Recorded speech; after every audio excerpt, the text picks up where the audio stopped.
40 वर्षापूर्वी मुले पालकांशी अदबीने आणि आदराने वागायची.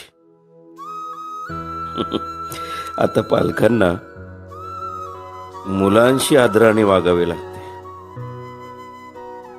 40 वर्षापूर्वी प्रत्येकाला मुले हवी असायची. आता अनेकांना मुले असण्याची भीती वाटते. 40 वर्षापूर्वी लग्न सहज व्हायचं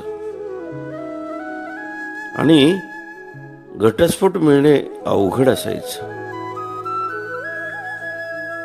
आता लग्न जमणे अवघड झाले आहे आणि घटस्फोट मिळणे सोपे बनले आहे.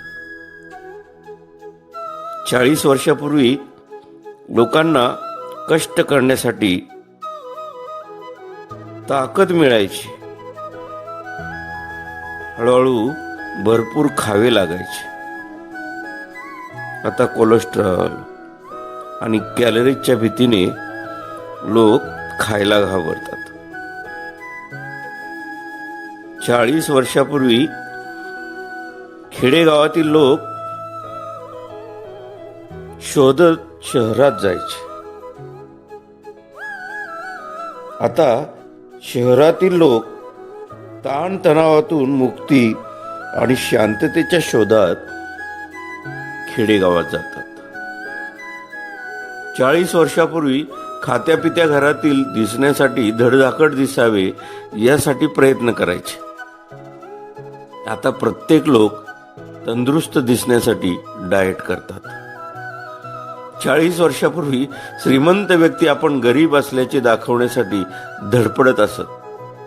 आता गरीब व्यक्ती आपण श्रीमंत असल्याचे भासवण्यासाठी प्रयत्न करताना दिसतात.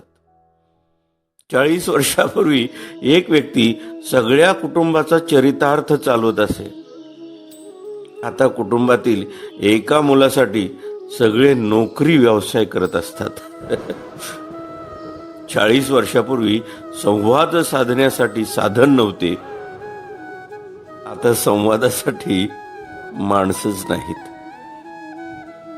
प्रगती म्हणावी का अधोगती हेच काही कळत नाही. म्हणून तर म्हटलंय, कुठे आणि कसे पोहोचलो आपण.